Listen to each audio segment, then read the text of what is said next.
Sebagai kandidat pertama yang diusung atau dideklarasikan Partai Nasdem selaku calon presiden 2024, rupanya tak membuat Anies Baswedan benar-benar diuntungkan. Bahkan, sebaliknya posisi mantan Gubernur DKI Jakarta ini makin terpojok. Buktinya, Anies bersama Partai Nasdem belum benar-benar mendapatkan calon partai koalisi. Partai Demokrat dan PKS yang digadang-gadang bakal langsung masuk dalam gerbong, nyatanya hingga saat ini masih dalam posisi bertahan. Hal ini berbanding terbalik dengan kondisi calon rivalnya, Ganjar Pranowo. Gubernur Jawa Tengah ini malah mendapat sinyal dukungan kuat dari partai pendukung pemerintah, khususnya dari partai yang tergabung dalam Koalisi Indonesia Bersatu, KIB.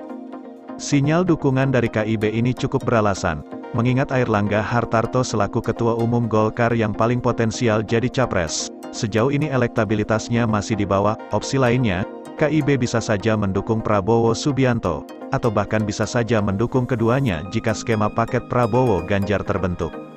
Airlangga bahkan secara tegas mengungkapkan tidak akan mengusung figur yang membawa politik identitas. Selama ini, hanya Anies yang selalu dikaitkan dengan terminologi itu. Hal tersebut bermula dari Pilgub DKI 2017 lalu. Kita menyepakati bahwa menuju politik 2024 itu harus dipenuhi dengan gagasan dan pemikiran untuk kemajuan bangsa, bukan politik identitas yang dapat memecah belah bangsa kita. Kita ingin politik yang inklusif menyatukan gagasan dan pemikiran untuk membuat Indonesia lebih baik sebagai partai politik yang berpengalaman, kata Airlangga, dikutip dari wartaekonomi.co.id.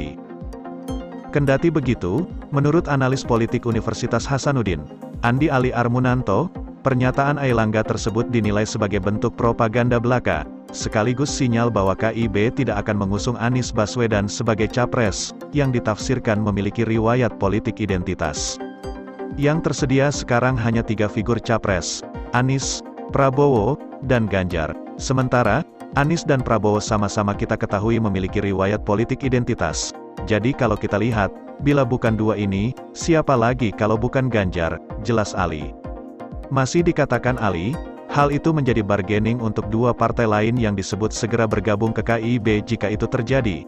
Kemungkinan hanya 2 atau 3 paket saja yang bertarung di Pilpres 2024. Sementara, PDIP yang belum jelas arahnya, tidak menutup kemungkinan malah bergabung dengan KIB.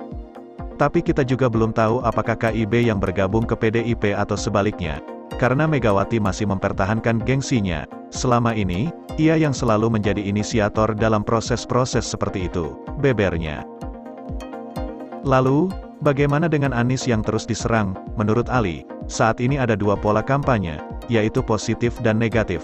Sebut saja di sejumlah media online ada yang kelihatan sekali keberpihakan kepada Anies dengan berusaha membongkar aib Ganjar sekaligus memuji Anies. Kemudian beberapa jaringan surat kabar yang berafiliasi ke Anies, memberitakan positif buat Anies dan negatif bagi Ganjar. Sebaliknya koran yang berafiliasi ke Ganjar juga demikian.